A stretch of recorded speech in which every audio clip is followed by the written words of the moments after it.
orang-orang beriman itu pasti tahu waktu sholat. Inna sholata kanat, sungguh sholat itu kanat alal mu'minina, bagi orang beriman kitaban mauquta, sudah jelas waktunya. Ini kalau kita terjemahkan dengan bahasa yang mudah dipahami, kata Allah, orang beriman itu pasti tahu waktu sholat.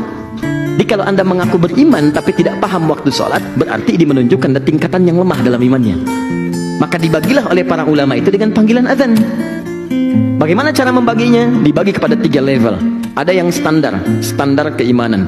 Standar itu saat dipanggil dia baru datang. Dia dipanggil misal subuh sekarang 4.38 misal. Terus azan, Allahu Akbar, Allahu Akbar, azan. Begitu azan dia datang. Itu menunjukkan imannya standar. Nah ini. Ayo. Oke, Allahu Akbar, Allahu Akbar, cepat, siap-siap, sudah azan. Standar. Oke? Baik. Ada orang yang sebelum dipanggil azan dia sudah siap-siap. Coba bayangkan, dipanggil 4.38, dia 4 sudah bangun. Sekarang sudah siap-siap. Ini menunjukkan level imannya kuat dia. Bayangkan, belum dipanggil datang. Sama Anda kan kerja di kantor, jam masuknya jam 8, jam masuk jam 8, datang jam 8, standar kan? Ya kan? Objektif kan? Baik, fair. Dipanggil jam 8, jam kerja jam 8, datang jam 7. Wow. Ya, kuat kan? Hebat kan? Etosnya kuat ya.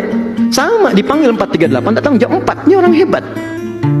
Tapi kalau persoalannya dipanggil 4.38, datang jam 8.34. Dia baru bangun dan gak ingat sholat.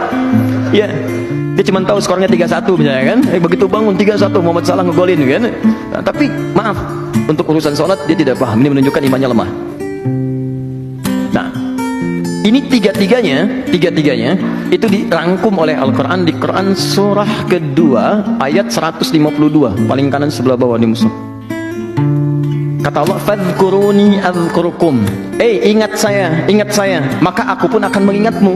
Bagaimana cara mengingat Allah? Di antaranya lewat ibadah, sholat, karena zikir itu diantara maknanya sholat. Quran surah ke-20 ayat ke-14.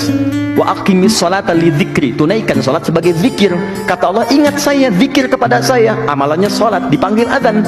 Maka orang yang ingat Allah ketika dipanggil, misal Allah panggil Allahu Akbar, ingat dia, maka Allah pun akan ingat kepada dia saat hamba itu memanggilnya. Feedbacknya begitu.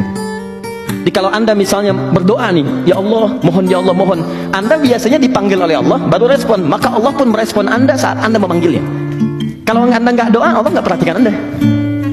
Tapi kalau Anda bisa datang misalnya, datang sebelum dipanggil, panggil 4.38, datang jam 3.48, datang jam 4, datang jam 2, maka Allah pun akan memanggil, memperhatikan Anda jauh sebelum Anda memanggilnya. Ada orang-orang yang hidupnya seakan tidak punya masalah.